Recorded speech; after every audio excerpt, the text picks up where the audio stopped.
Hello everyone. In this video, I'll be quickly explaining you the progress that Yes Bank has made in the second quarter of this financial year. In fact, I'll be telling you how the bank has been progressing over the recent few quarters. And at the end, I'll be explaining the valuation currently and also the price target that we could expect over the next 12 months or 1 year, that is. So do have a look till the end of this video. So for all the details. Let's begin. So first and foremost, the most important part of the bank's business is to generate income, and its most important part is generating interest income. So interest income is generated via two forms: via lending, that is offering loans to customers, either retail customers or corporates, and the other is investments. Okay, the bank also has an investment portfolio. All banks have it. So here I have tried to present the correlation between them. On the left chart, if you see the advances and investments chart here. So last year it was a fairly healthy portfolio with 2.25 lakhs of advances, 2.25 lakh crores of advances, and another 67,000 crores of investments. But as we all know that from third quarter of last financial year, we have seen a dramatic change in Yes Bank's operations, and in the March quarter, in fact, it went through the reconstruction scheme as well. So the developments after that are more important. So here in the March quarter, the loan book had dropped to 1.71 lakh crores and the investment book was down to 44,000 crores. Now from there, if you see, the loan book is fairly steady. From 1.71 lakh crores, it is now up just at 1.67 lakh crores. So not much has changed between these three quarters. Even on the investments book, if you see, from 44,000 crores, it is now at 40,000 crores. So it's fairly steady. So the most important part of the part of the business that the bank has been doing over the last three quarters is not expanding its advances book or the loan book or its investment portfolio. It is mainly on the cost conservation side, which you will see in the next slide. So if you see the correlation now, the interest income here was fairly healthy at 7,400 crores in the last September quarter. That is of last year, and now it has dropped to around 5,500 crores level.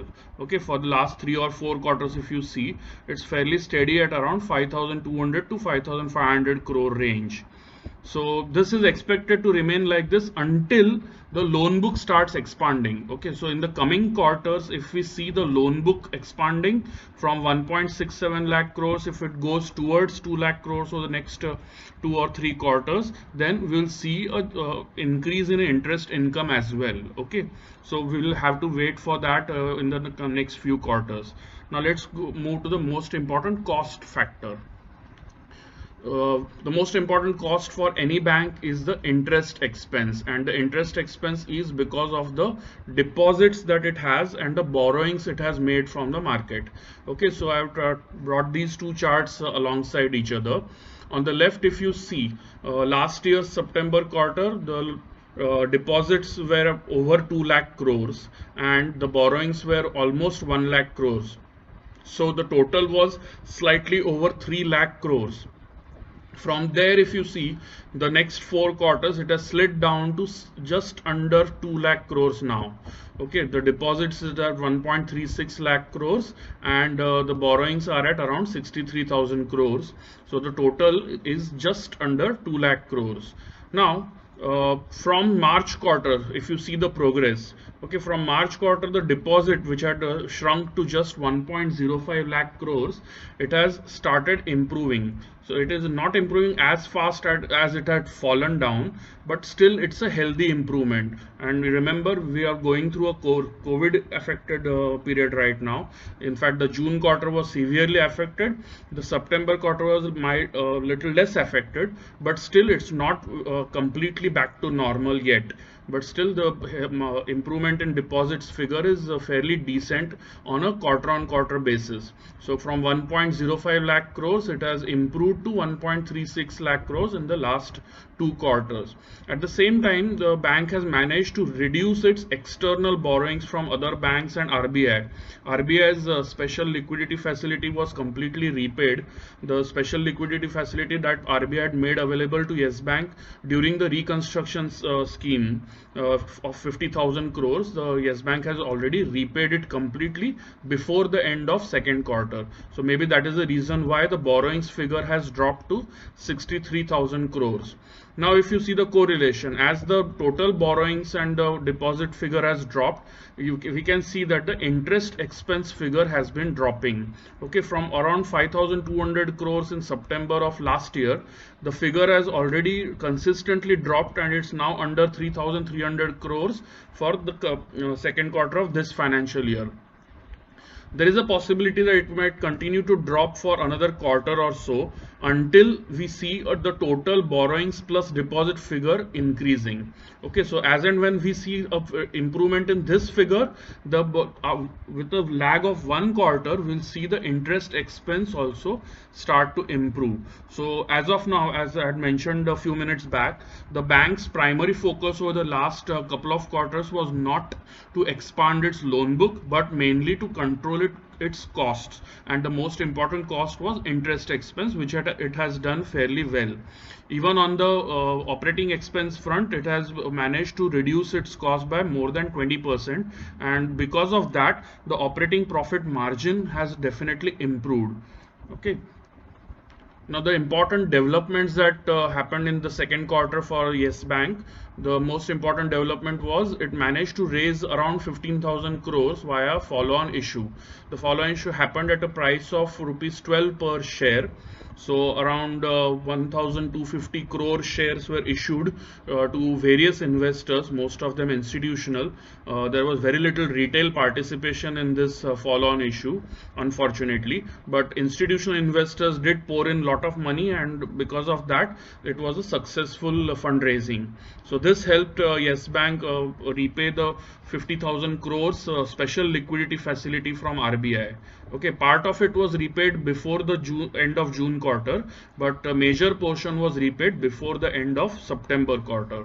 So now this 50,000 crores is fully repaid. Now on the actual business front, Yes Bank has mentioned that the number of accounts opened during September quarter are even higher than the pre-COVID level. That in fact it's a record number for Yes Bank. So even on the current account, savings account front, as well as the term deposit front, with the number of accounts opened in September quarter are higher than before COVID, okay, pre-COVID levels. So this is a fairly healthy sign on the business front. So if the number of accounts opened are higher, then that means the deposits will automatically follow. The customers will start using this newly opened accounts, and once they start using it, the balances will automatically start building up, and this will help improve the deposits figure in the coming quarters for sure. The total COVID related provisions, the bank has said that it's already piled up around 1,900 odd crores for that. Potential provisions expected, and the bank has also mentioned that had it not been for the Supreme Court order, another 2,400 crores of NPA provisions would have got added to its NPA book. So only because of the Supreme Court order, it has not classified this portion as an NPA. On the retail disbursals front also, Yes Bank has mentioned that it has started retail loan disbursals, and during the second quarter it has disbursed over 3,700 crores of retail loans, and most of them is secured. Secured means there is an asset backing the loan. It could be home loan, it could be some other loan for some purchase of some other asset. So not personal loans or credit card loans, it's mostly an asset backed loan. So it's a fairly good sign. The number is not very big. 3,700 crores is just about let's say 2% of its loan book. but still it's a start. So maybe in the coming quarters we'll see an improvement in that. Obviously, as the deposits pile up and as it gets more comfortable on the deposit front, then Yes Bank will start aggressive lending in the to expand its loan book. Now the most important part, valuation. Okay, so many people have been expecting and reading reports about Yes Bank's share price. Maybe it could jump to very high levels and so on. It's very undervalued, so many people say, but it's important to have a realistic picture. So here I have compared Yes Bank and HDFC Bank. Now it's obviously not a HDFC Bank is kind of the benchmark or the most valued private sector bank in India, and obviously the performance also is the premium. It has been delivering record performance year after year. It's a benchmark, you can say. So here I'm deliberately comparing Yes Bank to that, so that we get a fairly good idea of where Yes Bank stands today and the kind of discount that its valuation is at right now. Okay, so whether it deserves more or not, we'll get a good idea by the end of this slide. So its operating profit for second quarter I have taken here. Annualized it means I basically multiplied it by 4. Why did I do that? Because we all know that the provisioning figure is so high that the net profit figure right now for Yes Bank is not much. So I've deliberately compared only the operating profit figure for both Yes Bank as well as HDFC Bank. So Yes Bank's Q2 operating profit was around 1,350 crores. Multiplied it by 4 comes to around 5,400 crores. The same for HDFC Bank is almost 59,000 crores. Okay, it's more than 10 times of Yes Bank figure. Now the operating profit margin, if you see, there is a huge difference here. HDFC Bank is at 38.5%, whereas Yes Bank is at 22.6%. Obviously, after the operating profit, then the provisioning figures and all come in, and then there is a net profit. On that front, HDFC Bank's provisioning figure is not that high as compared to Yes Bank, especially if we look at the operating profit figures. So I've not compared all those figures right now, but even the operating profit margin is also much weaker for Yes Bank, and there is a substantial scope for improvement from here on. Okay, so at this point, at the current price of 13.15 that Yes Bank is trading at, okay, Yes Bank share as of today, that is 26th of October, it was trading at 13.15.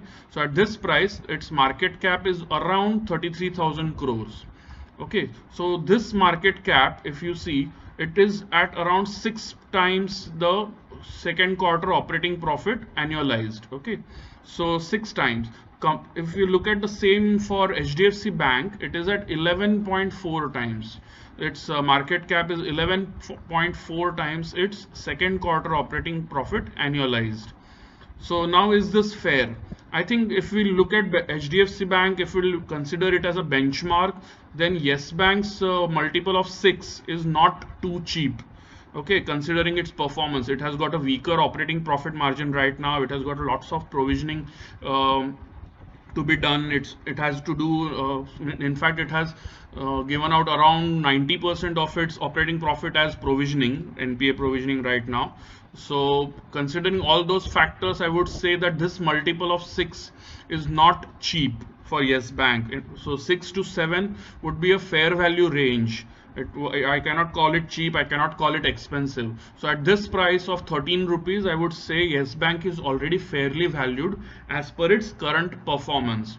So over the next few months, I would say that Yes Bank's price range would be 13 to 15. Now what's more important is what can we expect from it over the next 12 months, that is the next 4 quarters. Now I'll explain that in the next slide. So the 12 months price target for Yes Bank. So my expectation is that Yes Bank will improve its quarterly operating profit from the current level of 1,350 crores to around 2,000 crores over the next 4 quarters. So 2,000 crores in a quarter means annualized the figure will come to around 8,000 crores. Okay, now for 8,000 crores, if we put by then I hope that the NPA provisioning figure will also start cooling down. Currently it's at very high, at around 90% of its operating profit is going towards provisioning. So maybe over the next 4 quarters it will come down, and maybe it will be max to max around 50% of its operating profit will be provided as NPA cover. So if that happens, I would say that the market cap to operating profit multiple, which currently stands at 6.1, we can expect it to improve slightly to between 7 and 8. So at between 7 and 8, Yes Bank's fair value will be in the region of 56,000 to 64,000 crores. Remember, currently the market cap is at around 33,000 crores. So with the expected fair value fair value market cap of 56,000 to 64,000 crores, it translates into a fair value share price range of rupees 22 to 25. And this is the price target I am setting for Yes Bank for the next 12 months. Remember, I'm not expecting this price immediately over the next couple of months or so. We will have to look at the quarterly results that Yes Bank is producing. If it is progressing towards this direction, that is towards 2000 crores of quarterly operating profit, then I would expect the share price also to improve towards the price range of 22 to 25 over the next 4 quarters. So this price range, if we compare it with the current price of rupees 13, is around 70 to 90% higher. So this is the potential returns that Yes Bank may generate over the next 12 months. So thank you for watching, and if you find this useful, please do share it with your friends, and don't forget to check out the playlist section of my channel, where you will find many more stock stories videos as well as stock updates. And please do subscribe to my channel as well.